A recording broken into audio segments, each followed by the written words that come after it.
본문 읽으세요. 에베소 1장. 예.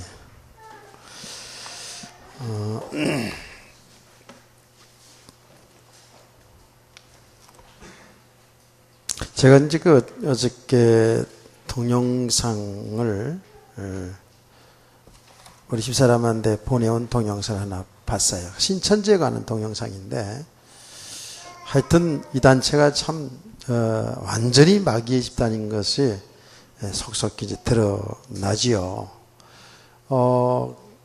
그런데 그 내용 중에 어린아이들을 세워서 하나님에 관한 그런 내용을 얘기합니다.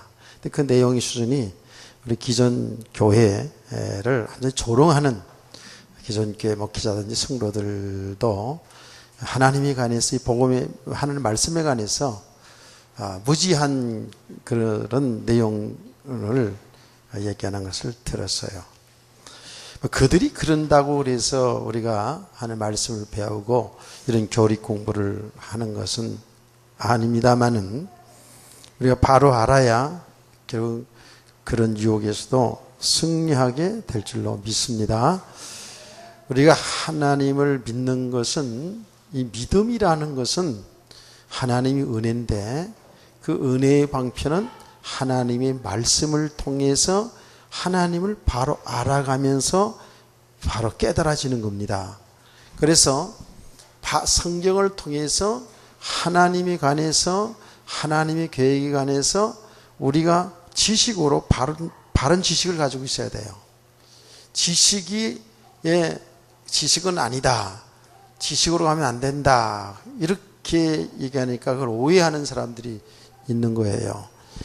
지식은 부익하다라고 생각하는, 정말 그건 오해입니다. 지식주의로 가니까 이 말씀들을 내가 내용적으로 이렇게 이해를 하는 것으로 끝나면 안 되죠. 이 내용을 알고 그 내용을 이해한 그 내용이 나의 믿음이 되어져야 되겠죠. 지식을 무시하는 게 아닙니다. 그래서 우리는 하나님을 믿는 것은 하나님 바로 알아야 되는 겁니다. 이게 전제가 되어야 되는 것이죠. 그래서 우리 성도들은 덮어놓고 믿는 게 아니고 펴놓고 믿는 겁니다. 하나님 성경을 덮어놓고 믿는 게 아니고 성경을 펴서 성경을 통해서 하나님이 어떤 분인가를 우리가 바로 알아야 되잖아요. 그렇죠? 하나님이 어떤 생각을 가지고 계신가, 그걸 알아야 되잖아요. 하나님 지금 어떤 중심으로 역사를 움직이는가를 알아야 우리가 믿을 수 있잖아요.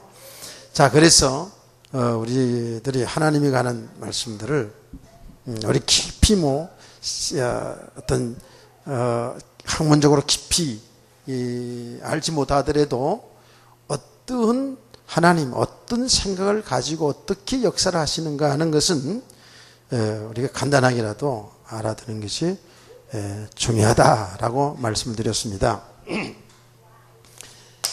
하나님의 계획인데, 하나님의 계획은, 하나님 영원하신 분이기 때문에 하나님의 영원한 계획이다, 이렇게 주제를 잡았죠.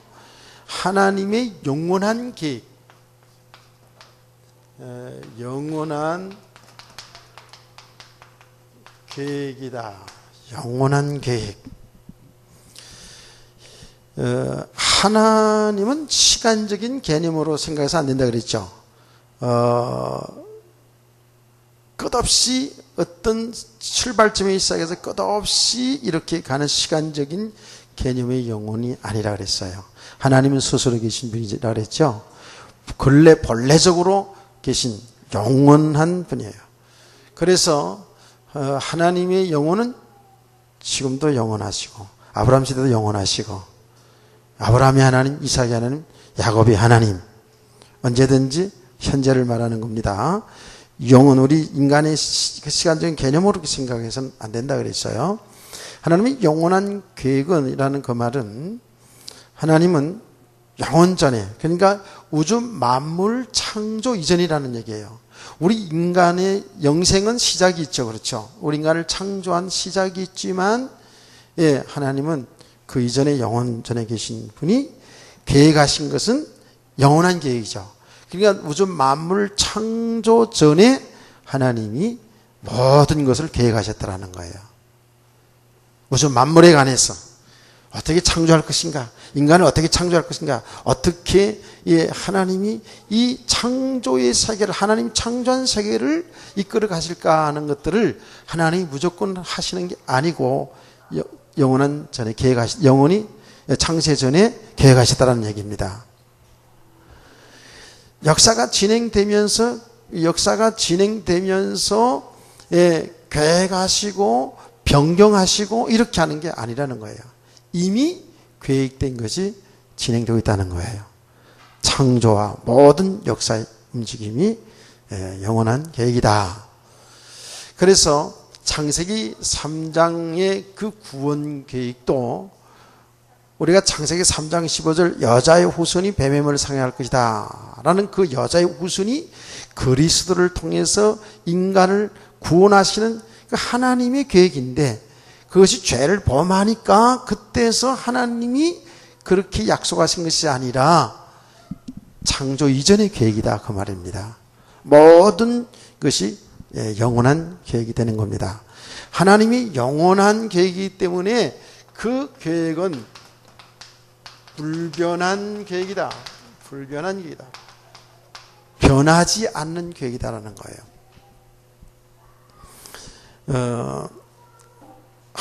그 하나님의 그 계획은 변하지 않는다. 불변하다는 거예요. 그래서 우리 사람들이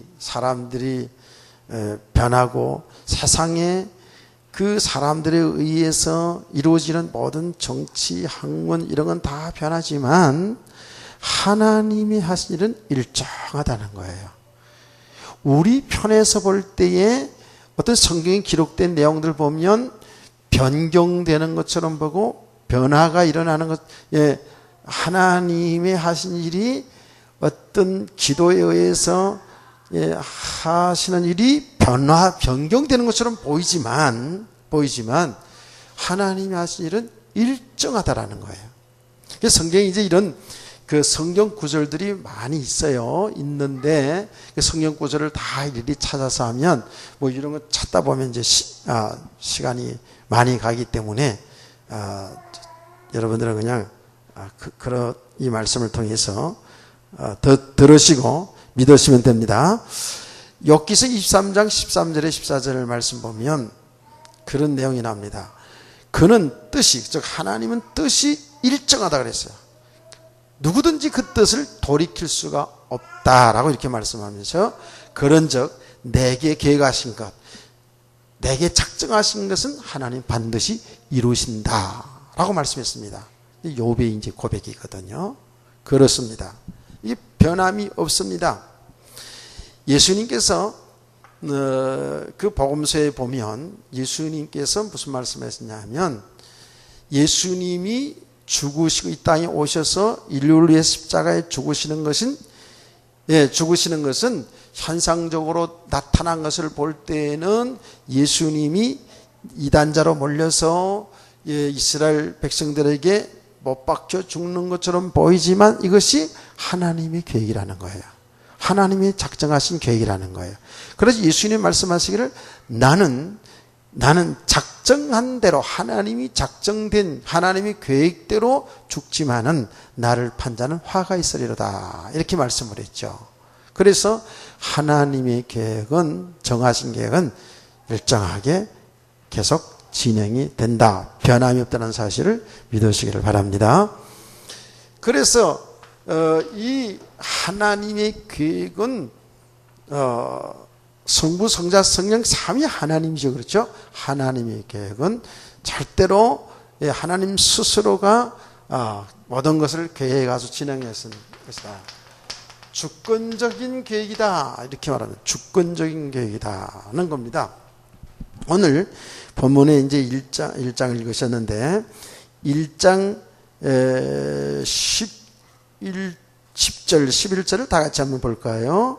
하늘에 있는 것이나 땅에 있는 것이 다 그리스도 안에서 통일되기를 하심이라. 11절 다 같이. 모든 일을 그의 뜻의 결정대로 일하시니의 계획을 따라 우리가 예정을 입어 그 안에서 기업이 되었으니 라고 말씀했습니다. 예. 그의 뜻의 결정대로, 즉 하나님의 주권적인 역사다라는 거예요.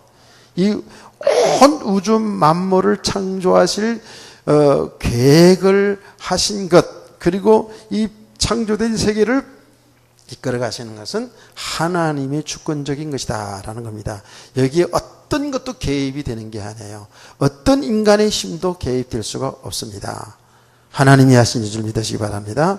그래서 우리 성도들은 나중에 또 하나님의 주권신앙에 대해서 또 따로 하겠죠. 그러나 계속 지금 하나님의 말씀을 통해서 우리가 설교 말씀 듣는 내용의 가장 중요한 핵심 그 내용, 중요한 뼈대가 뭐냐 하면 하나님이 하신다는 겁니다. 하나님이 주권, 즉 주권이라는 말을 아시겠죠? 하나님이 주관하셔서 모든 것을 계행하시고 진행하시고 하시는 모든 것이 하나님이 하신다는 거예요. 그래서 이 하나님의 주권 신앙이 들어가면 어떻게 될까요? 내가라는 게 없습니다. 내 잘난 척하는 게 아니에요. 내 고집 세우는 게 아니에요. 내가 나 된 것은 뭐라고요? 하나님의 은혜입니다 그랬잖아요. 내가 다른 사도보다 더 수고해서도 내가 아니고 하나님이 은혜입니다. 이렇게 말하는 겁니다. 이게 주권적 계획이다. 이렇게 우리가 말할 수가 있습니다. 자, 근데 이것을 이제 서론을 하고 하나님이 영원한 계획을 시시콜콜에 다 이야기할 수 있습니다만은 이 하나님이 창조한 우주 만물, 이 창조, 이 우주 만물이죠, 그렇죠? 만물 창조. 여기에는 이 자연계와 우주와 자연계와 또 인간 세계를 다 포함해서 얘기하는 겁니다. 이 창조의 목적은 뭐라 그랬죠? 창조의 목적은? 하나님이 창조의 목적은? 크게 창조의 목적은 뭐라고요? 예, 그래요. 하나님께 영광입니다. 하나님께 영광을 돌리는 겁니다. 그래서 우리가 창세기 1장을 보면서 얘기하지 않았습니까? 우주 만물을 창조할 때 하나님 보시기에 좋았더라 심히 좋았더라 말씀했어요. 만물 창조는 하나님 보시기에 좋게 창조했어요. 온 우주 만물 피조 세계는 하나님을 기쁘게 하시기 위해서 존재하는 거예요. 그 존재의 목적의 이유가 바로 그겁니다. 그래서 제가 얘기하지 않습니까? 꽃 한 송이 피어도 그 꽃 한 송이를 통해서 하나님께 기쁨을 드리고 있는 거예요. 하나님께 영광을 돌리고 있는 거라고요. 아멘. 그래서 성경은 뭐라고 얘기했냐면 우리가 먹든지 마시든지 무엇을 하든지 하나님 영광을 위해서 해야 된다라고 말씀을 했습니다. 자, 하나님은 그 자체가 영광의 하나님이에요. 영광의 하나님이죠. 그렇죠? 그래서 그 영광의 하나님께서 이제 우주 만물을 창조하신 것은 그 우주 만물을 통해서 하나님이 살아계심을 하나님의 그 선하신 그 뜻을 이루어 나가는 것을 통해서 하나님의 영광이 드러나게 하는 줄 믿으시기 바랍니다. 그래서 하나님은 지금도 살아계신 역사하신 하나님은 제가 1, 2번으로 이렇게 이제 구분했습니다만은 하나님은 이 모든 피조 세계를 하나님의 영광에 맞도록, 즉 하나님의 그 목적에 맞도록 어떻게 하신다? 통치하십니다. 하나님이 통치하십니다. 성경 구절은 쓰지 않을게요. 하나님이 그 작정하신, 하나님이 그 영원한 계획하신 대로, 하나님 목적하신 대로 통치하시는 거예요. 아멘. 한 나라의 대통령도 나라가 주인이 주권자가 되면 나름대로 다 계획을 가지고 대통령이 되고 그 어떤 목적을 가지고 일을 해가지 않습니까? 그렇죠? 그렇듯이 하나님은 이 만물과 이 인류의 역사를 여러분 각 개인을 하나님의 통치, 즉 하나님의 그 계획에 맞게끔 그 목적에 맞게끔 하나님이 지금도 통치를 하고 계신다라는 그 말입니다. 아멘. 이걸 잘 알아야 됩니다. 모두 역사를 하나님이 지금도 살아계 역사를 하고 계세요. 그래서 이 우주 만물과 이 역사가 지금 도저히 흐르고 있잖아요. 흐르고 있어요. 내가 조금 전에 나오기 전에 그 일 후라는 그 방송국에서 이렇게 쭉 하는데 중간에서부터 이렇게 봤어요. 중간에서 이렇게 봤는데 이제 올림픽과 관계돼 가지고 손에 손을 잡고 그 노래 있잖아요. 그 노래 듣는데 그냥 감동이 오더라고요. 이 말씀을 보면서 이렇게 감동이 와야 되는데 말이야. 나 참 이 아직도 너무 세속화되어 있는 것 같아. 하나님 말씀 설교 들을 때 막 감동이 오고 눈물 날라 그래야 되는데 이상하게 난 그런 노래 들으면 감동이 되고 막 이런단 말이에요. 88년도 야 그때 보니까 대단했더라고요. 보니까 88년도에 우리나라에서 올림픽을 한다는 것은 거의 상상도 못했대요. 실제로. 그런데 그 비하인드 그 뭡니까 올림픽을 진행하고 그 이후에 이런 일들에 대한 것들을 지금 역사적으로 조명하면서 쭉 나오는데 상당히 감동되더라고. 그 굴렁쇠 굴리는 아이 있죠. 예? 그 저도 잘했는데 그거. 예. 그 노뚜렁 밭두렁 그냥 요만한 노뚜렁 밭두렁 고개 굴렁쇠 굴리고 그거 제주라고 말이지 막 굴리던 생각이 나더라고. 근데 그 애가 이제 완전 이제 작년이 됐겠죠. 그런데 그 노래 하나 선정하는 것도 또 그냥 하는 건 줄 알았더니 야 그게 뭐 전 세계적으로 공모했더라고 보니까 전 세계적으로 공모하고 막 그래가지고 다 들어보고 가장 적합한 걸 선정했는데 진짜 딱 맞은 거예요. 그런데 그 이후에 1988년도에 우리나라 올림픽이 하고 1989년도에 독일의 그 장막이 무너졌더라고요. 근데 그 노래의 영향이 엄청나게 컸다라는 거예요. 그래가지고 그 노래는 한국에서뿐만 아니라 보니까 난 몰랐는데 전 세계 아주 가장 히트친 노래였다는 거예요, 그게요. 그래서 그 88 올림픽 이후에 전 세계 사람들 속에 손에 손을 잡고 그 노래를 그렇게 부르면서 그 베를린 그 장막이 89년도에 무너졌다는 거예요. 그래서 이 사람들이 그 코리아나라는 그 팀 있잖아요. 그 팀이 초청돼가지고 막 공연하고 하는 거 나오더라고요. 그러면서 이제 이야기하는 분이 얘기더라고요. 진작 우리나라에서 올림픽하고 그 불렀는데 우리나라는 아직 분단 국가인데 이러면서 이제 나오더라고요. 제가 그걸 보면서요. 진짜 진한 감동이 오더라고요. 옛날 생각이 나서 진한 감동이 오는데 오늘 말씀과 연결하면서 이렇게 쭉 생각을 해봤어요.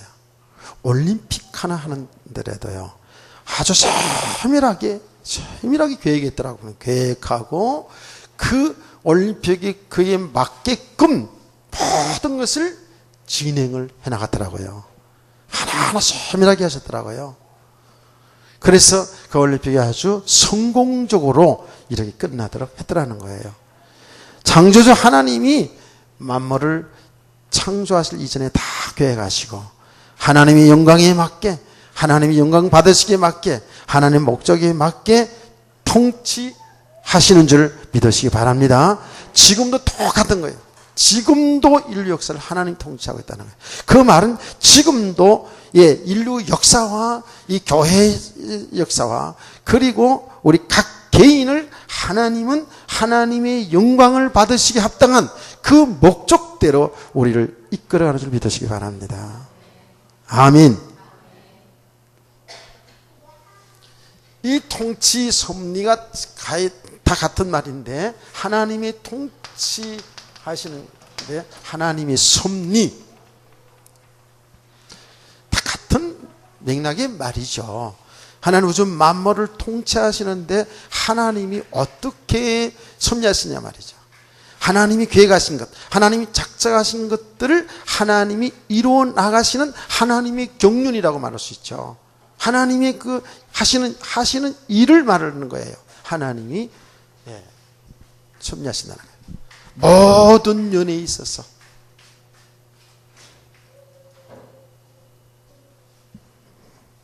그래서 이 말씀을 여러분들이 하나님의 섭리, 하나님이 계획하신 것을 이루어나가는 그 모든 일들을 진행하는 그 일들, 진행하는 그 과정들 이렇게 이야기하면 좀 쉽겠죠.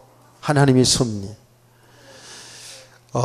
그것은 각 개인에게도 해당되는 말씀이고 한 가정에게도 해당되는 말씀이고 한 나라에게도 해당되는 말씀입니다. 그래서 그걸 예를 들어서 말한다면 우리는 구약에 지금 이 구약이나 신약에 나타나 있는 모든 그 사건과 인물들을 보면 그 일들을 이제 우리가 성경을 통해서 객관적으로 이렇게 볼 수 있잖아요. 그렇죠? 객관적으로 이렇게 볼 수 있다고요. 그런데 하나님이 하신 일을 우리가 이제 보잖아요. 하나님이 하신 일을 성경에 나타난 그 모든 사건, 그 일들이 하나님이 하신 것으로 보잖아요, 우리가. 아멘. 근데 하나님의 그 창조의 목적에 맞게 모든 것을 하나님이 섭리하고 있다라는 거예요. 아브라함을 봐도 그렇고 이삭을 봐도 그렇고 야곱을 봐도 그렇고 요셉을 봐도 그렇고 모세를 봐도 그렇고 모든 믿음의 사람들을 하나님이 그 사람들을 통해서 그 민족들을 통해서 하시는 일이 성경에 나타나 있단 말이에요. 그 하나님의 목적에 맞게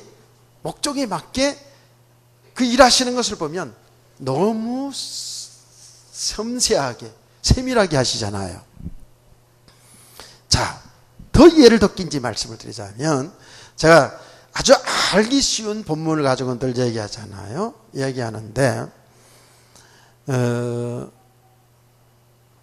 요셉의 얘기를 이제 족장들의 끝 마지막 요셉의 생애가 아브라함, 이삭, 야곱 4대를 걸치면서 요셉을 통해서 하나님의 그 계획하신 것들이 완전히 성취되는 과정이 요셉을 통해서 이제 이루어지잖아요. 이루어지는데, 자, 보시라고요. 요셉이 야곱의 아들 11번째죠. 11번째 맞죠? 11번째면서 야곱이 그렇게 사랑했던 라헬의 소생이에요. 근데 이런 것들이 그냥 이루어진 것처럼 보이지만 그게 다 하나님의 섭리 속에서 이루어졌다라는 거예요. 자, 그런 것들 다 설명할 수가 없고요. 자, 그래서 요셉이 이제 11번째로 태어났어요. 태어났는데 그 형들의 미움을 당해서 어떻게 됩니까? 형들이 그를 인신매매해가지고 애굽의 노예로 팔려가잖아요. 애굽의 노예 생활합니다. 애굽의 노예 생활하다가 거기에서 어떻게 해요? 모함을 당해서 감옥에 갑니다.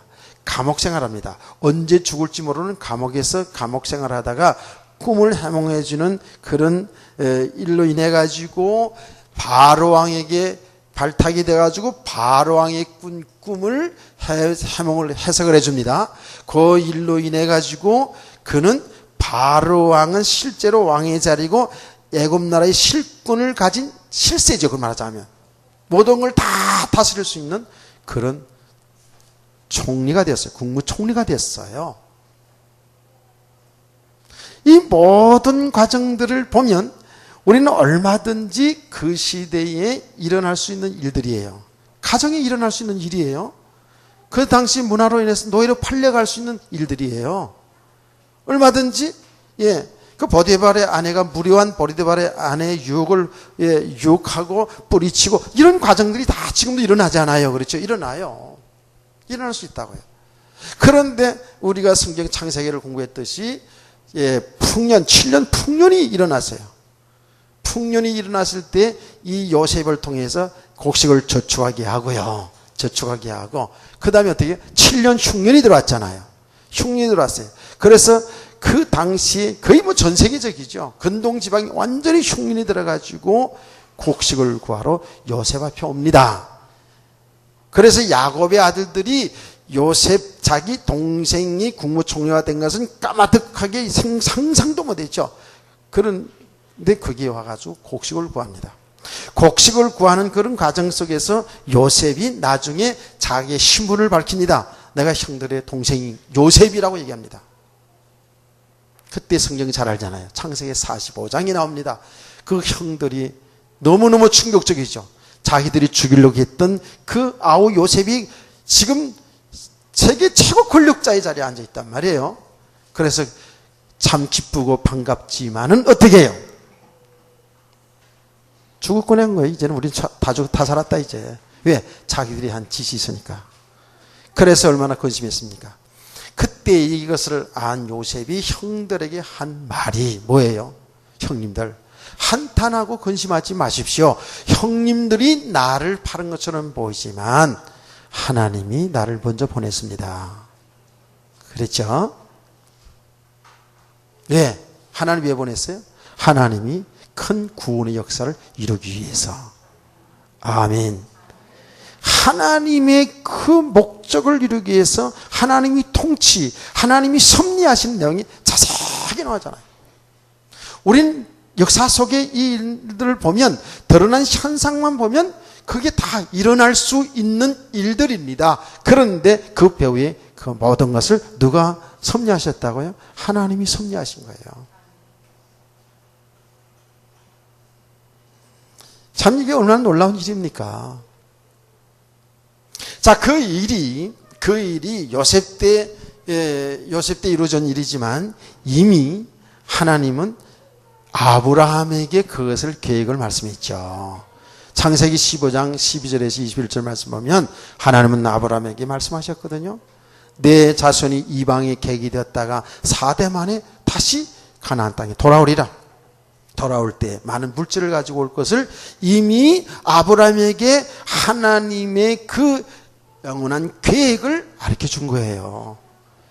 아브라함은 그 부분에 대해서 잊어버리고 살았겠죠. 근데 하나님은 변함없이 사람들이 이게 말해서 알게 했지만 말씀해 주셨지만은 그걸 알든 모르든 하나님은 변함없이 일정하게 불변하게 그 계획을 성취해 나가십니다.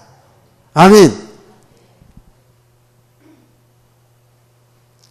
하나님은 그 성취 과정 속에서 어떻게 해요? 이 야곱이 애굽으로 들어가야 됩니다. 근데 그 야곱은 그걸 모르기 때문에 어떻게 하든지 애굽이 안 가려고 그랬고 어떻게 하든지 이 땅에서 잘 먹고 잘 살려고 그렇게 몸부림쳤죠.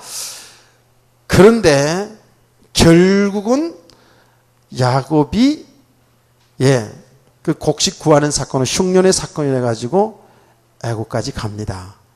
애굽까지 가는 과정이 만만치 않았죠. 누가 걸려서? 베냐민 붙잡고 살았잖아요. 베냐민 붙잡고 살았어요. 살았는데 하나님은 야곱이 온 가족을 데리고 애굽으로 와야 되는 거예요. 그래서 그 과정이 만만치 않았어요. 나중에 야곱이 어떻게 했습니까? 자식을 잃으면 잃으리로다. 자식을 완전 내려놨어요. 내려놔야 됩니다. 안고 있는 거 내려놔야 돼요. 내려놓음의 법칙을 알아야 돼요. 우리 세상에 너무 묻고 있으면은요, 절대 하나님이 하신 일을 볼 수 없습니다. 하나님이 하신 일을 잘 인도받을 수 없어요. 자식을 잃으면 잃으리로다. 하나님께 맡기고, 내려놓았을 때 그 길이 열려지잖아요. 그래서 애굽으로 가가지고 그렇게 보고 싶었던 아들 요셉을 만나고 노후에 잘 살았더래요. 전설의 고향이 아닙니다. 하나님의 역사예요. 아멘. 놀라운 일이에요. 이 하나님의 섭리, 하나님의 그 창조, 영원한 계획에 맞게, 창조의 목적에 맞게, 그것은 지금 아브라함, 이삭, 야곱, 요셉뿐만 아니라 저와 여러분에게도 해당되는 거예요. 저와 여러분에게도 각자에게 지금 하나님이 그 창조의 목적에 맞게끔 우리를 계획하시다니까요. 우리를 하나님의 영광을 위해서 우리를 창조하시고 우리를 이 땅에 태어나게 하시고 오늘 우리 하나님이 교회에 보내주셔서 믿음을 갖게 하시고 또 우리 가정을 이루게 하시고 우리의 삶을 주셨다고요. 그 모든 일들을 통해서 여러분의 가정 공동체를 통해서 우리 교회 공동체를 통해서 여러분 개인의 인생, 개인의 직업, 개인의 기능, 개인의 은사 모든 걸 통해서 하나님의 계획하신 목적에 맞게 살아갈 때 하나님 영광을 받으시는 줄 믿으시기 바랍니다.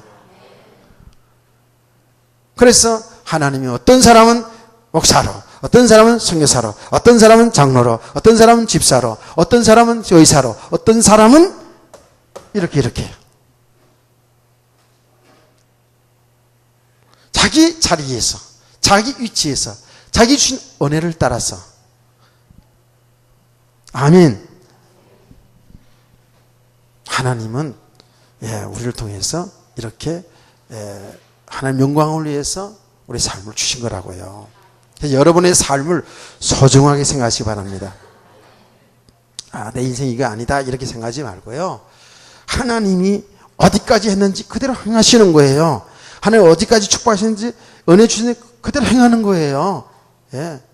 너무 자꾸 우리의 개념, 우리의 그 욕심을 따라서 뭔가 빨리 이루고 싶고 뭔가 이루어서 뭔가 성공해서 하나님 영광을 위해서 크게 좀 살고 싶다 이렇게 생각할 수 있겠는데 그게 아니고 지금 이 순간 중요한 줄 믿으시기 바랍니다. 지금의 삶을 아주 소중하게 생각할 줄 알아야 돼요. 그 소중한 삶, 이 삶을 지금 하나님이 끌어가시고 있어요. 어떻게? 하나님이 계획하신 대로. 믿으시기 바랍니다. 하나님의 섭리입니다. 우리 섭리 중에 이제 비상섭리라는 게 있어요.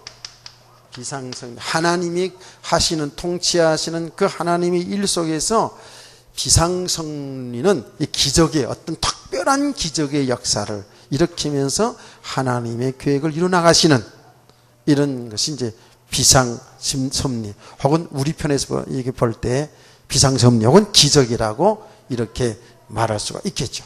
자, 하나님은 통치, 섭리 모든 것을 하나님이 창조한 이 세계를 하나님이 보존하십니다. 보존하셔요. 자, 이 보존의 이런 내용들도요, 깊이 들어가면 많은 부분을 얘기할 수 있는데, 우리 개념 이해를 간단하게 이렇게 하는 게 좋겠죠. 하나님이 창조하신 이 모든 피조 세계를 하나님이 보존하셔요. 보존하시는데, 그 보존은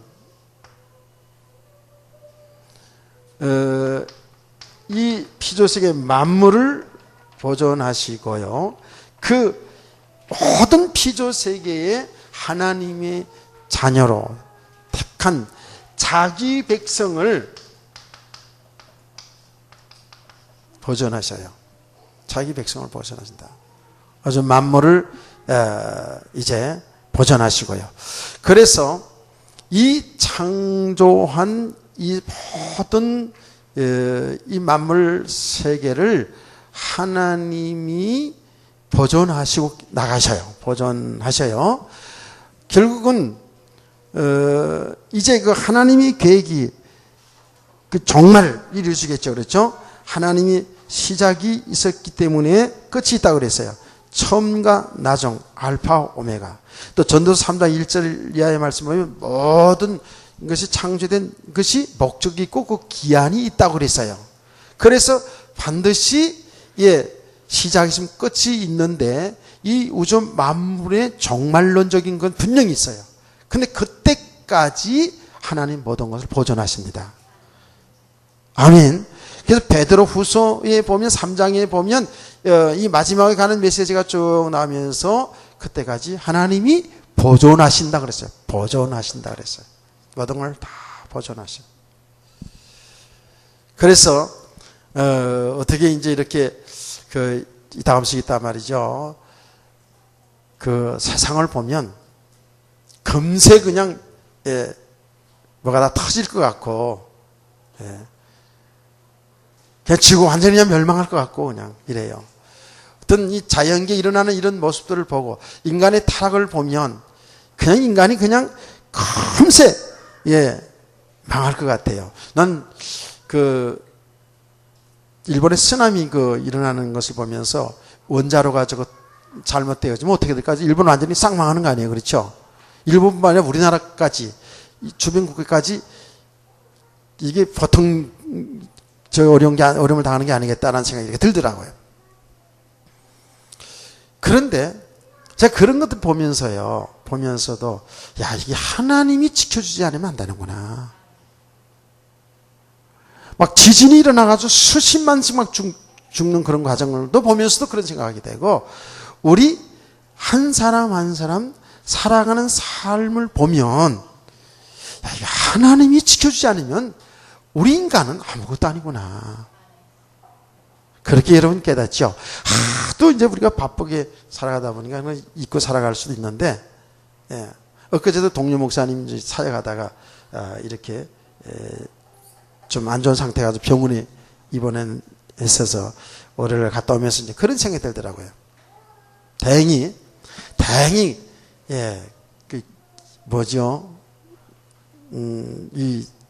세상 다른 말로 하면 풍이 오는 건데, 다행히 그냥 팔 다리 쪽으로 안 가고 이 말만 어눌하게 되었다고 그래요. 초기에 발견돼 가지고 이상 없이 치료받을 것 같다고 이제 이렇게 얘기 들었는데,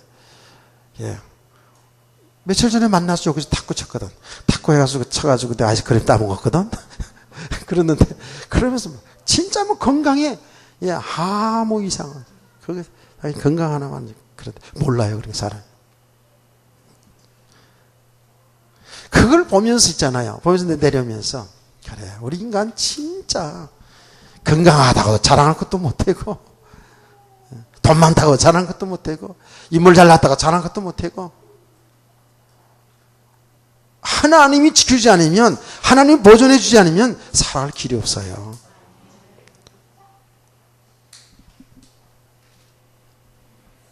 하나님 앞에서 잘난 척하지 마세요.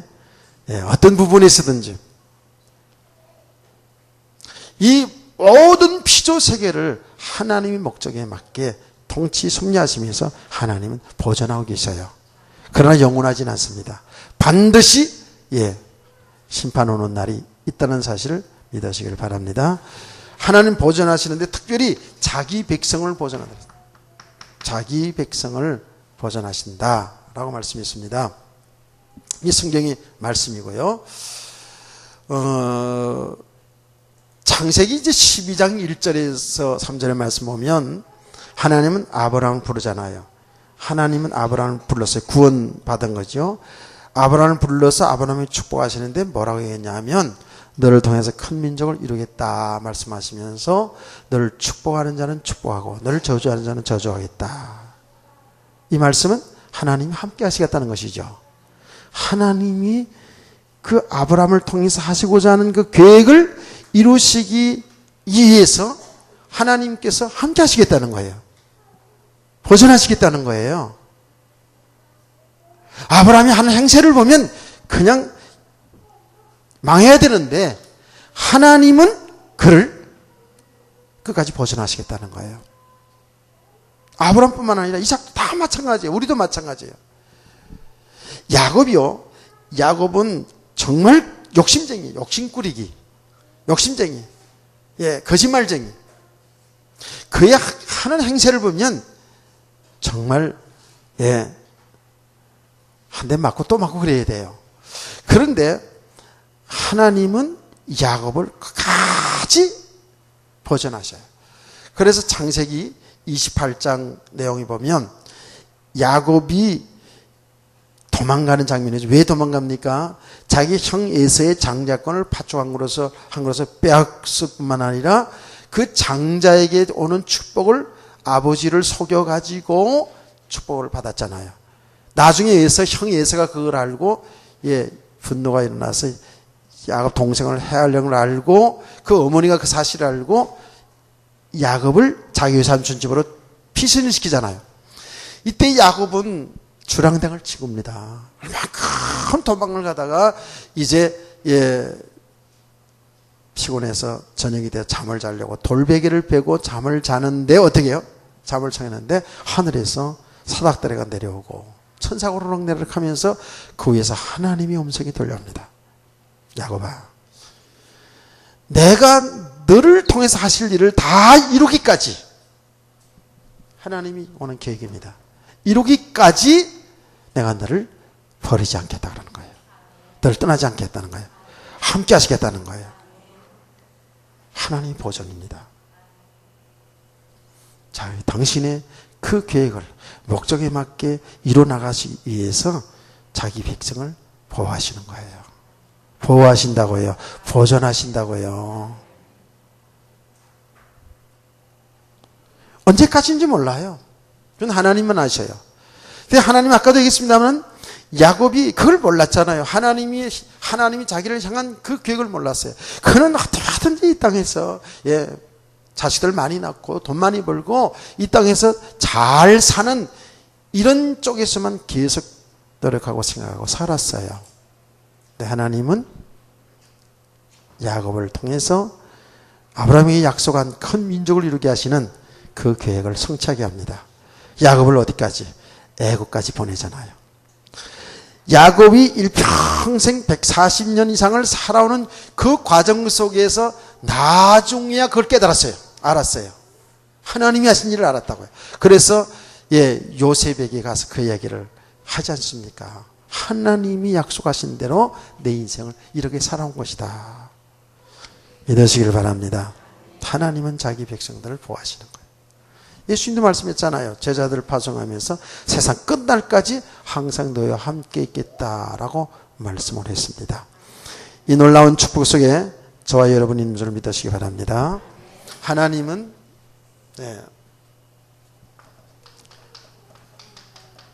협력하신다는 거예요. 하나님이 통치하시는데 하나님 창조의 목적에 맞게 모든 걸 이루어나가시는데 협력.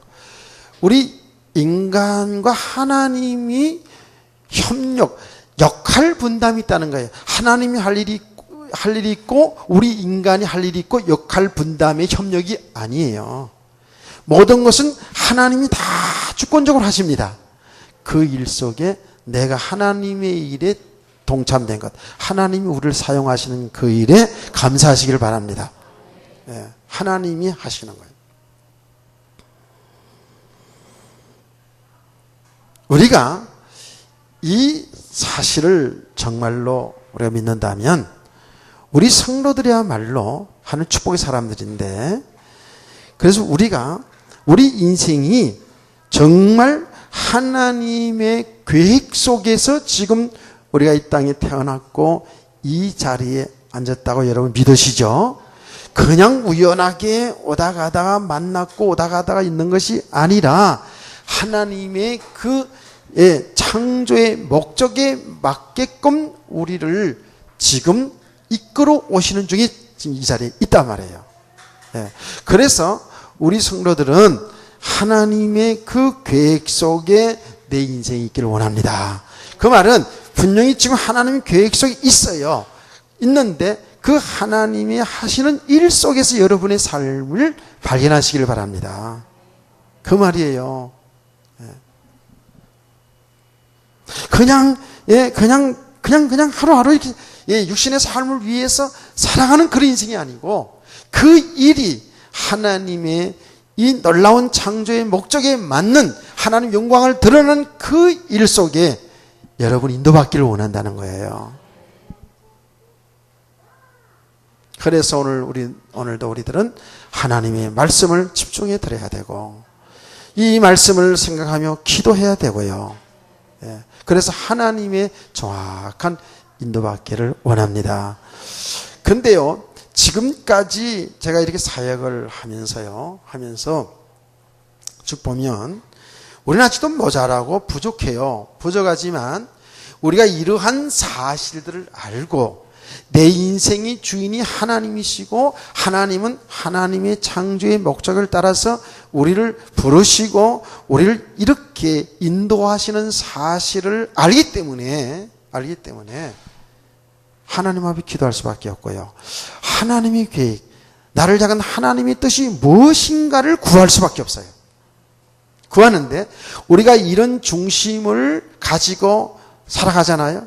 그래서 정말 나를 통해서 하나님의 뜻이 이 땅에 이루어지기를, 나를 통해서 하나님이 그 계획하신 것이 이루어지기를 원하잖아요. 하나님 영광을 위해 살기를 원한다는 그 말이잖아요. 그렇죠? 여러분, 그렇게 살기를 주로 축원합니다. 그래서 그 중심 속에서 하나님 앞에 기도할 때에 하나님은 정확히 우리를 인도하십니다. 한 가지 이런 건 있더라고요. 우리의 그 거룩한 욕심이, 하나님의 뜻대로 살고자 하는 욕심이 하나님의 그 시간표에 맞지 않게 내 열심이 턱심이 되어가지고, 하나님은 아직은 시간표가 아닌데, 하나님은 이렇게 진행하는 게 아닌데 내 생각으로 내 욕심이 앞서서 미리 하려고 하는 것들이 있어요. 그런 건 제가 많이 느끼거든요. 정말 하나님 앞에서 내가 목사로 부름 받아가지고 지금 사역하는 이 일이 어떻게 하든지 하나님 마음을 기쁘게 하는 일, 하나님이 하시는 일 속에서 내 인생이, 이 사역이 온전히 쓰임받기를 원하잖아요. 그런데 내가 욕심이 앞서서, 거룩한 욕심이라고 표현할게요. 하나님의 영광을 위해 살려고 하는 욕심, 그 욕심이 지나칠 때가 있어요. 앞설 때가 있어요. 하나님의 뜻대로 하나님 영광을 살려고 한다고 하면서 내 속에 내 영광을 드러내고 싶은 욕심, 그러니까 복음을 이용해서, 하나님의 이름을 이용해서 내가 뭔가 잘 되고 싶은 욕심, 내가 영광을 받고 싶은 욕심, 내가 목회 잘한다, 성공했다는 그런 말을 듣고 싶은 그런 욕심들이 내 속에 작용하더라고요. 여러분도 마찬가지예요. 예수의 이름으로 하나님 뜻대로 하나님 영광을 살려고 하는데 어떻게 해요? 하나님 이름으로, 그리스도의 이름으로 내 유익을 위해서, 내 영광을 위해 살려고 하는 것들이 많이 있습니다. 깨닫기를 축원합니다. 오병이의 기적의 역사를 통해서 보지 않았습니까? 제자들은 오병이의 기적의 역사를 통해서 일어나는 그 사람의 움직임을 통해서 뭔가 한 자리 차고 싶었던 거예요. 근데 하나님은, 주님은 그게 원치 않았잖아요. 그 일이 아니었잖아요. 그럴 때가 있습니다. 여러분, 작은 일은 큰 일은 잘 보시면은요, 그래요. 그래서 항상 말씀을 들으시고 또 기도해야 될 줄 믿으시기 바랍니다. 기도 속에 들어가야 돼요. 과연 이것이 내 욕심인가? 내 영광을 위해서 하는 것인가? 내가 말로는 정말 하나님의 계획을 따라서 하나님 뜻대로 살기를 원합니다. 하나님 영광을 위해 살기를 원합니다. 그러는데 과연 이게 정말 하나님의 뜻인가? 철학에 하나님 앞에 하나님의 그 생각을 내 마음에 담아주기를 원해서 바짝 무릎 꿇여 나를 내려놓고 있습니다. 하나님은 내 생각 속에 답을 주십니다. 그건 내 욕심이라는 걸 알게 합니다. 그런 일이 많죠. 그 싸움입니다. 그런 욕심이 아닌 내 열심이 앞장서 가지고요, 하나님의 시간표는 그게 아직은 아닌데, 아직은 하나님이 계획하신 일이 아직은 아닌데 내 열심이 턱심이 돼가지고 또 앞서 막 뭔가 하려고 하는 그때 있어요. 하나님은 이런 것들을 다 어떻게 해요? 합력해서 선을 이루게 하십니다. 깨닫게 하십니다. 컨트롤, 하나님 컨트롤 하십니다. 그래서 영적 감각이 뛰어나야 된다는 거예요. 여러분이 말씀과 늘 기도 생활 속에 있을 때에 여러분 하나님이 여러분을 통해서 하나님이 계획하신 일들을 지금 진행하고 있는 사실들을 보게 될 줄 믿으시기 바랍니다. 이게 막연한 게 아니고요. 아주 구체적이에요. 그래서 이따 가면서 이따 진행한 일들 때문에 후회하기도 하고요. 아, 내가 내 욕심으로 이렇게 이랬구나. 근데 하나님은 발견하게 하셔요. 근데 그거 그냥 뭐 그러거나 말거나 그냥 교회 나서 한번 예배 드리고 말씀 듣고 뭐 은혜 스렸다 딱딱하다 뭐 이런 정도 수는 끝나고 또 뭐 또 가정으로 돌아가서 직장 생활을 하고 뭐 공부하고 이렇게 하고 잘 몰라요. 그 여러분의 일 속에서 예배 속에서 여러분 기도 속에서 말씀 속에서 늘 영적인 감각이 뛰어나야 될 줄 믿으시기 바랍니다. 이게 열려져 있어야 돼요.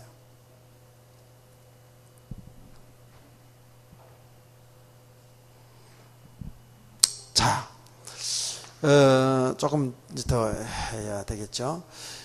이 하나님의 창조의 세계를 하나님이 지금 통치, 섭리, 보존하신, 그 협력해서 하시는데, 따로 구분해서 하나님의 그 계획을 이루시는데, 이 인간이 굉장히 중요하죠. 그렇죠. 하나님의 형상대로 창조된 인간 중요합니다. 근데 인간, 앞으로 인간론에 대해서 이제 또 이야기하기 때문에 더 구체적인 자신 얘기는 할 수 없고요. 오늘 인간. 근데 인간은 우리가 어디서 이제 생각해 보고 싶으냐 하면 타락한 우리 인간. 그 이전에 하나님의 인간에 대한 계획. 이런 것들을 조금 우리가 생각해 볼 필요가 있죠.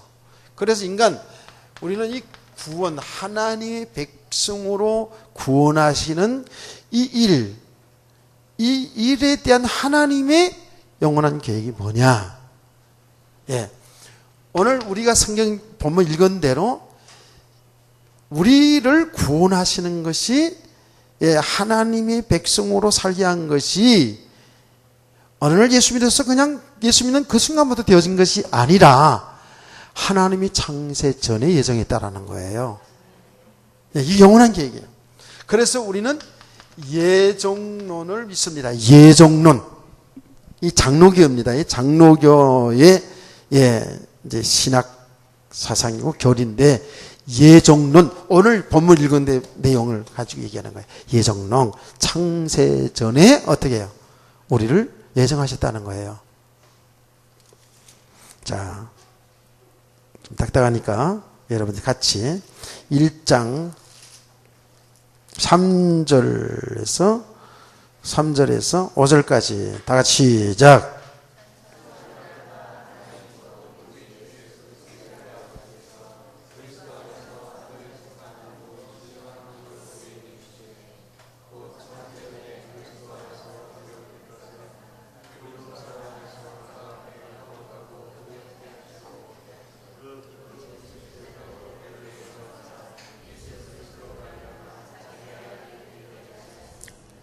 그 기쁘신 뜻대로 우리를 예정하사 그랬거든요. 예정했다고요. 우리를 하나님의 백성으로 구원하려고 정하셨다는 거예요. 예정했다는 거예요. 할렐루야. 놀라운 일이에요. 이 예정론. 근데 예정론 이건 이제 우리 개혁주의 신학자들 이제 칼빈을 통해서 이런 부분이 정리가 되었어요. 정리가 됐는데 이 알미니안주의라고 여러분 얘기했잖아요. 이 알미니안이라는 사람이 중심으로 하는 주장들이 뭐냐면 예정론이 아니라 예지예정론이라고 얘기합니다. 예지예정론. 그 예지예정론은 뭐냐 하면 그 알미니안주의는 꼭 사람이 한 것에 대한 것을 뭔가를 꼭 갖다 넣어요. 구원받은 것도 우리는 전적으로 하나님이 하시다고 하잖아요. 그렇죠? 근데 하나님의 은혜도 있지만 사람의 뭔가는 조금 개입을 사람의 그 의지도 개입돼야 된다라고 이렇게 주장을 하지요. 그들 주장 내용 중에 하나가 근데 예지예정론이라고 얘기하죠. 예지라는 것은 하나님은 무조건 예정한 게 아니고 그 사람이 예수 믿을 것을 이미 알고 예정했다. 인간이 뭔가 인간의 그 어떤 그 노력을 조금씩 이렇게 갖다 붙여요. 예. 그 예정이라는 게 있어요. 이미 예수 믿고 알고 정했다. 이렇게 이야기를 하는데, 우리 성경대로 예정론, 하나님이 우리를 이미 구원하시기로 예정했다는 거예요. 그냥 아멘 하면 돼요. 예정론이 있으니까, 여기에. 근데 이거를 우리 장로교 입장에서 이걸 말하죠. 이거는 계속 신학적인 논쟁이 있습니다. 있어요. 자, 그래서 우리 구원론을 할 때 그런 얘기 했잖아요. 알미니안 사람 주의는 어떻게 해요? 예, 만인구원설이란다. 만인구원설. 생각나죠? 만인구원설. 만인구원설이 뭐예요? 세상의 모든 사람이 다, 예, 구원받도록 하신 것이다. 왜냐하면 요한복음 3장 16절 말씀 보니까 하나님이 세상을 이처럼 사랑하사 독생자를 주셨으니 이는 저를 믿는 자마다 멸망하지 않고 영생을 얻게 하시려 하림이라. 누구든지 예수 믿으면 멸망하지 않는다. 예. 누구든지 주의 이름을 부르는 자는 구원을 얻으리라.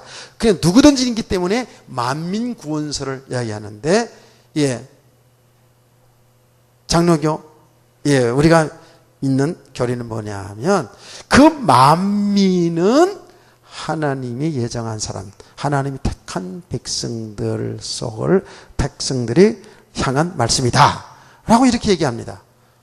그래서 요한복음 3장 16절 이전에 요한복음 1장 12절 13절 말씀 보니까 영접하는 자고 그 이름 믿는 자들에게는 하나님이 자네된 권세를 주셨으니 라고 말하고 13절에 뭐예요? 그 예수를 영접한 사람들이 뭐예요? 하나님께서부터 난 자들이라고 그랬어요. 그러니까 요한복음 1장이 벌써 서론에, 예, 하나님께 난 자들, 하나님이 구원하기로 작정된 자들이 있다라는 거예요. 바울 사도가 고린도 교회, 예, 그 복음을, 고린도 지역에서 복음을 전할 때 그랬잖아요. 하나님이 이 지역에 하나님의 영생 주기로 작정된 자들은 다 믿더라 그랬어요. 하나님 계획 속에 예정된 사람은 믿는다는 거예요. 아멘. 근데 그래서 이게 이제 계속 신학적으로 이제 논쟁이 있죠. 가보면, 우리가 신학적으로 누가 정리를 잘했는지는 그때 알겠는데 중요한 것은 예수 그리스도 믿으면 감력이든 장로이든 성령이든 수목이든 구원받습니다. 아멘. 아멘 하는 사람은 뭐야? 예수 안 믿는 거예요? 예수 그리스도 믿으면, 우리 죄를 대신하여 십자가에 죽으시고 부활하신 그 예수 그리스도를 믿는 사람은 죄 용서받고 이미 구원받은 줄 믿습니다. 예. 제가 그제 우리 친구 목사님 아들이 군목에 합격했대요. 청신대학원 다니는데 요새 군목 들어가는 건 굉장히 힘들어요. 엄청나게 힘들대요.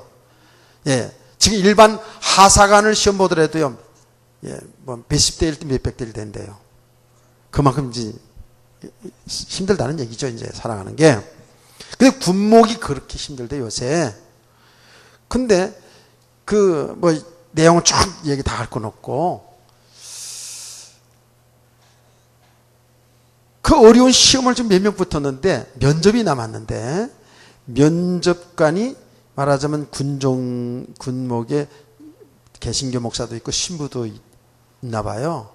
근데 그 신부가 제일 그 면접관이 그래요. 근데 만약에 천주교 신부가, 당신은 개신교, 장로교, 개신교에 신학 공부를 했기 때문에 묻습니다. 천주교도 구원이 있다고 생각합니까? 라고 물으면 어떡할래? 그거 어떻게 하면 좋겠냐고 그런 질문을 나한테 전화가 왔더라고요. 좀 간단히 대답해 주세요. 그러면 이렇게 얘기해라.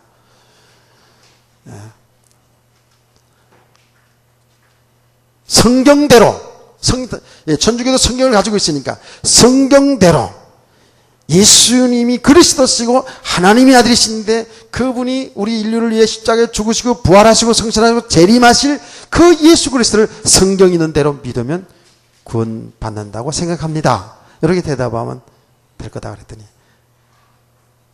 그거 맞네요. 맞습니다. 성경대로 예수 그리스도 믿으면 돼요. 그 교리적으로 보면 사실은 우리 개신교 쪽에 보면 진짜 그건 구원이 없어요. 교리적으로 보면 그래요. 그러나 성경대로 예수 그리스도 복음 믿으면 구원 받겠죠. 예정론, 예지예정론 뭐 이런 게 있습니다. 근데 예수 그리스도 믿으면 구원 받아요. 자, 이 예정론을 이 얘기를 하다 보면 오늘 지금 3장 1장 11절에도 11절의 말씀을 또 봤습니다만은 분명히 하나님이 예정하셨어요. 그렇죠? 뭐 성경 여러 가지로 있습니다만 시간이 관계로 다 찾아보지 않고요. 이 예정론을 얘기하면 두 번째로 여기 달린 말씀인데 지금 제가 구분해서 두 번째로 이렇게 하는데 선택과 유기를 얘기하게 됩니다. 선택과 얘기. 그는 하나님이 구원받기로 예정된 사람들을 하나님이 선택하시고 예정받기는 사람들은 유기라는 건 버린다는 거예요. 자, 여러분의 생각은 어떻습니까? 이쯤에서 한번 질문할게요. 이건 우리 이성으로 생각하면 좀 안 맞죠. 그렇죠? 우리 정서로 생각하면 안 맞죠. 왜? 하나님은 다 구원해야지. 어떤 사람은 선택하고 어떤 사람은 버리냐. 이게 이제 이 예정론에 대해서 선택과 유기에 관해서 공격하는 사람들의 얘기죠. 하나님은 사랑의 하나님이라면서요? 그런데 어떤 사람은 선택, 어떤 사람은 버리긴다는 것은 공평하신 하나님이라면서요? 이렇게 공격해 온다고요. 그렇게 말할 수 있겠죠. 여러분 어떻게 얘기할 수 있겠어요? 우리 여기 하나님의 주권 신앙을 믿지 않으면 그럴 수밖에 없어요. 하나님의 공평을 우리의 정서로, 우리의 생각으로, 우리 이성으로 공평하다, 의롭지 않다라고 그럴 수가 없는 거예요. 하나님이 하시라고요.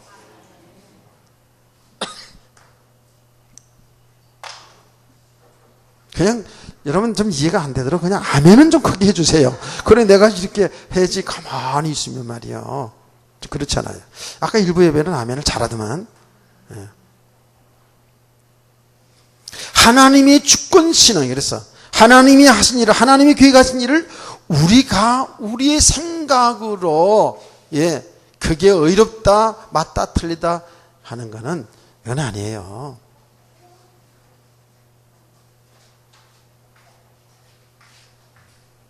자, 그래서요. 제가 긴 말로 설명할 시간 없고요.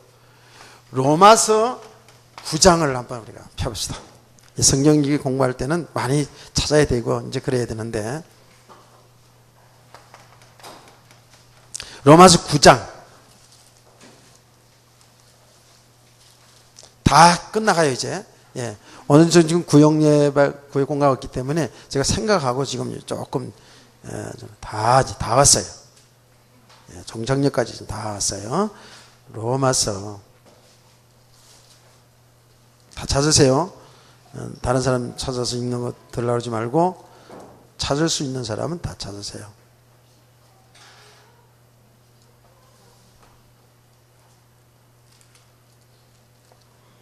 다 찾았어요? 그러면 로마서 9장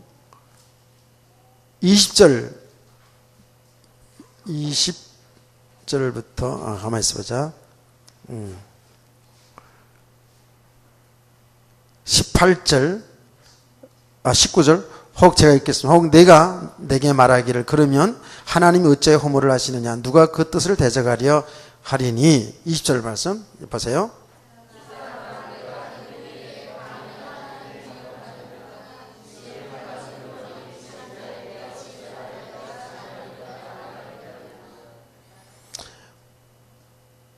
(20절) 읽었죠? 자, 잘 들으세요. 토기상이가 진흙 한 덩이로 하나는 귀 쓸 것을 하나는 친히 쓸 것을 만들 권한이 없느냐?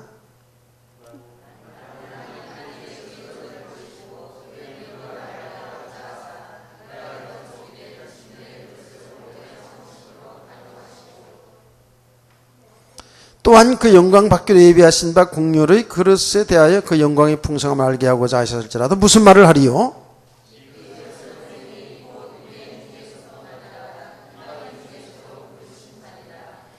아멘. 거기까지 읽읍시다.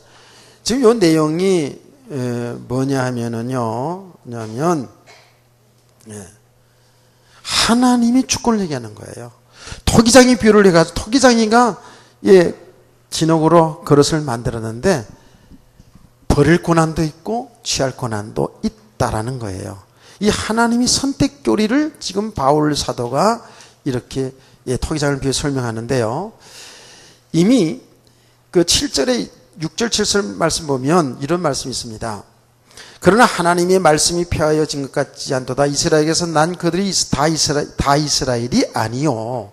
또한 아브라함의 씨가 다 그의 자녀가 아니라 오직 이삭으로부터 난 자라야 내 씨라 불리리라 하셨으니 곧 육신의 자녀가 하나님의 자녀가 아니요 오직 약속의 자녀의 씨로 여기심을 받느니라. 약속의 말씀은 이것이니 명년 이때에 내가 이르리니 사라에게 아들이 있으리라 하심이라. 그뿐 아니라 또한 리브가가 우리 조상 이삭 한 사람으로 말미암아 임신하였는데 그 자식들이 아직 나지도 아니하고 무슨 선이나 악을 행하지 아니한 때에 택하심을 따라 되는 하나님의 뜻이 행위로 말미암지 않고 오직 부르시는 이로 말미암아 서게 하려 하사 리브가에게 이르시되 큰 자가 어린 자를 섬기리라 하셨나니 기록된 바 내가 야곱은 사랑하고 에서는 미워하였다 하신가 같으니라. 그런즉 우리가 무슨 말을 하리요? 하나님께 불의가 있느냐? 그럴 수 없느니라. 깨닫기를 바랍니다. 우리의 이성으로 하나님이 정하시고 하신 일을 갖다가 잘했다 못했다, 어렵다 어렵지 않다 이렇게 이야기할 수가 없다라는 거예요. 하나님은 야곱을 인간적으로 보면 사실 에사가 훨씬 낫습니다. 행위적으로 보면 에사가 훨씬 나아요. 이게 오늘 본문에 얘기하잖아요. 읽은 본문에서. 근데 하나님은 야곱을 택하시고 에사를 버렸다는 거예요.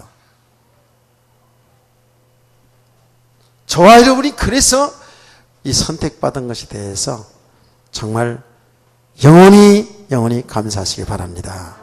아멘. 그래서 우리 인간은 궁극적 구원, 이건 하나님이 선택하셨기 때문에. 그래서 이걸 갖다가 우리가 구원론을 얘기할 때 성도의 견인이라고 해요. 성도의 견인. 하나님이 우리를 구원하셨기 때문에 궁극적으로 우리가 구원을 받게 된다는 거예요. 하나님이 영원한 계획 속에서, 하나님 영원한 예정 속에 우리를 선택하셨기 때문에 우리의 구원은 영원한 거예요. 아멘. 그래서 결론입니다. 그래서 우리 성도들은 이 저녁에 정말 하나님 앞에 감사가 넘치길 원합니다. 감사해야 돼요. 여러분 이런 척 하지 마시고요. 절대로 이 땅에 앞으로 살아날 동안에 잘되고 있는 것 때문에 너무 잘하는 것 못하는 것 때문에 의로움 척하지 말고 너무 낙마하지 마시고 하나님이 우리를 구원하시고 우리를 보존하시고 우리를 통치하시고 우리를 섭리하시고 바로 처음부터 눈치채고 하면 하세요. 하나님의 목적에 맞게 우리를 지금 이끌어 가신다고요. 하나님 영광을 위해서 우리를 이끌어 가시고 있어요. 하나님에 감사하시기 바랍니다. 그러면서 저와 여러분은 항상 우리의 삶 속에 이 삶 속에 살아가면서 정말 하나님의 목적대로 우리를 지금 이끌어 가시는 그 일 속에 내 인생이 완전히 쓰임받는 사람 되길 원합니다. 그 인도받길 원합니다. 그게 하나님 영광 돌리는 삶이에요. 아멘. 한참 많은 시간이 좀 지났어요. 자, 오늘 이 말씀을 붙잡고 하나님 앞에 감사하시고 하나님 내 평생에 나의 삶을 통해서 하나님이 나를 통해서 하나님 영광을 드러낼 그 계획 속에서 내 인생에 살곤 합니다. 늘 하나님의 정확한 인도받는 우리 모두가 되기를 원합니다. 함께 기도하시고 또 이 여름철에 우리 어르신들과 우리 자녀들 우리 모든 성도들 건강 잃지 않고 영육간에 강건하고 또 여러분 수양에 큰 은혜의 축복의 시간 되기를 다 같이 한 3분 정도 기도하고 마칩니다. 할렐루야.